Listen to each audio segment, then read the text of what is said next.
Maganda bang negosyo ang pag-iibon? So yun po yung ating pag-uusapan sa video ito. Mapagpalang araw mga kahabi, kung bagong viewers po kayo at kung napadaan po kayo sa channel na ito at kung gusto nyo yung talakayan regarding po sa buhay mag-iibon ay humingi po ako ng favor.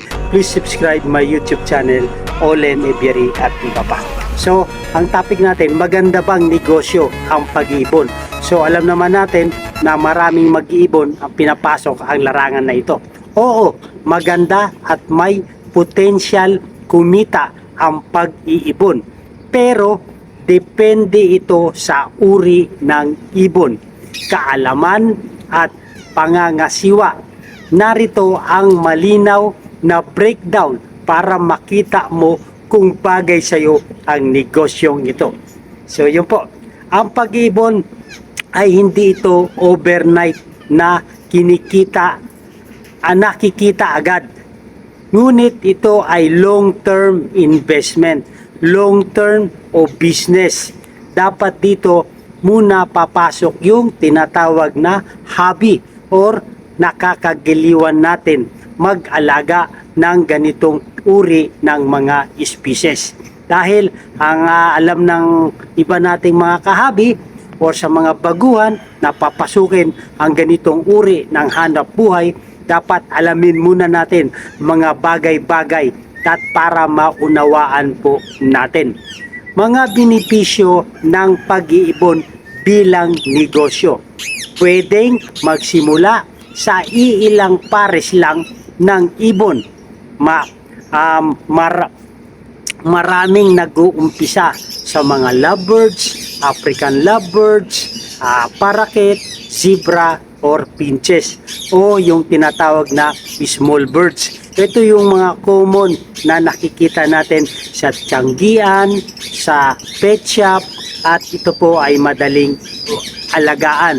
So kung nagbabala kayo, ito yung mga pwedeng pasimula doon sa mga baguhan na gustong pasukin ang larangan ng negosyo sa pag-iibon. Yung pangalawa po na benepisyo natin sa pag-iibon bilang negosyo po ay madaling paramihin. Maraming ibon ang mabilis mag-breed kapag tama ang kondisyon. Malinis na pugad, tamang pagkain, komportable na kulungan. Mas mabilis ang balik ng puhunan kung mabilis sila mag-itlog at magpalaki ng mga sisiw. Yung iba natin, mga kahabi, ang ginagawa nila ay hand feeding para mag-itlog agad yung kanilang parent. O yung iba naman, gumagawa ng incubator para sa mga itlog. So sabihin, hindi na maglilimlim yung mga parents, bagkus itlog na lang sila ng itlog. So yun po yung isang paraan din para mapabilis ang production ng mga nagnanais magnegosyo ng pag-iibon. So yung pangatlo nating benepisyo sa pag-iibon bilang negosyo, lumalaki ang demand. Alam naman natin, maraming bumibili ng ibon bilang alagang pangbahay, pang-hobby, pang-breeding, pang-pet shop, lalo na ang mga kulay mutation. Halimbawa, yung mga parrots, yung mga lovebirds, yung makukulay, ang mga balahibo ng mga species at yung mas mataas ang presyo o bilang ng mutation. Sabihin, yung magaganda ang mga mutation. So yun po ang kinagigiliwan ng mga mamimili ngayon. So yun po ang ating benepisyo sa pagbibenta or pagninegosyo ng ibon. So yung pang-apat natin na benepisyo sa pagninegosyo ng ibon, extra income habang nasa bahay. Hindi kailangan ng malaking space. Kahit maliit na backyard, pwedeng paglagyan ng cage o aviary. So yung mga ibang tawag, yung mga backyard breeder, ika nga. Yung mga scale farming, yan mga tawag sa atin. Pag maliitan lamang na mga espasyo or maliitan na mga quantity ng mga ibon. So yung tawag sa atin dito ay mga backyard breeder. So yun po ang mga apat na kailangan natin unawain sa mga benepisyo ng pag-aalaga ng benepisyo ng pag-ibon bilang negosyo. Magsimula sa ilang pares lang na ibon, pangalawa, madaling paramihin, pangatlo, lumalaki ang demand, at yung pang-apat ay extra income habang tayo ay nasa bahay. Pero dapat meron din tayong mga dapat pag-ingatan. So ang pag-iingatan natin ay kaalaman sa pag-breeding. Kailangan alam mo ito, alam natin ito, yung sexing, paghihiwalay kung lalaki o babae ang species ng ibon, pag-aalaga ng mga sisiw. So kailangan, kasi may mga parents race na hindi marunong mag-alaga ng kanilang mga inakay. So kailangan tayo ang magsusolder, tayo ang magpapakain. Dapat meron tayong basic knowledge sa pag-aalaga ng sisiw. At pag-iwas sa inbreeding, dapat naiiwasan din natin yung magkapatid na pinagpapares natin, dapat iwasan din natin yan. Pagpili ng magandang pares o yung pagpili ng magandang mutation. Pangalawa na mga dapat pag-ingatan, yung gastos sa pagkain at supply. Regular na gastos, bird seeds, pellet, fruits, vegetables, mga vitamins, medicine, nesting materials, cage maintenance. Ito po yung mga gastusin natin sa pagkakain at sa mga supply doon sa mga inaalagaan nating mga ibon dahil sa ating pagninegosyo. Yung pangatlo natin dapat pag-ingatan, sensitibo ang ibon.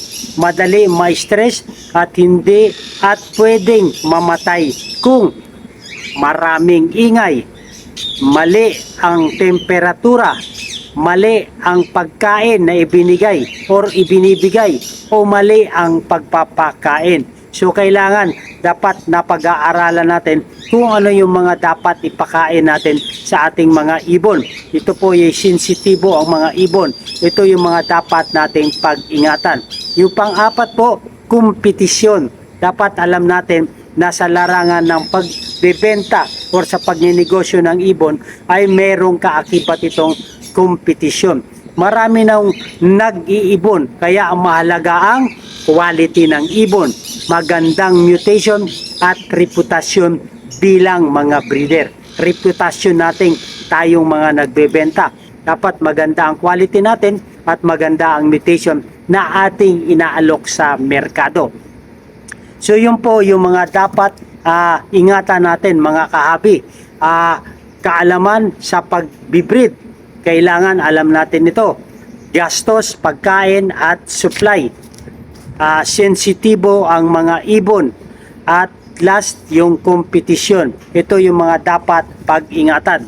So ito ang ating maibabahagi sa at sa pagkonsidera at tatandaan sa pag-aalaga at pagninegosyo ng ibon.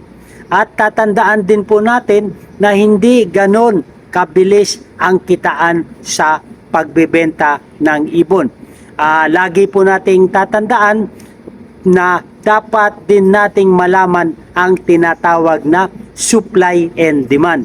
Dahil pag maraming supply at kukunti ang demand, pwede pong bumagsak ang presyuhan sa merkado. At kung konti ang supply naman at marami ang demand, pwede naman magtaas ang presyo ng ibon, lalo na po yung mga magagandang mutation. So kailangan alam natin itong supply and demand. Huwag tayong magbabase lamang sa presyo na gusto ng nakakarami. Dapat titingnan din natin yung supply and demand.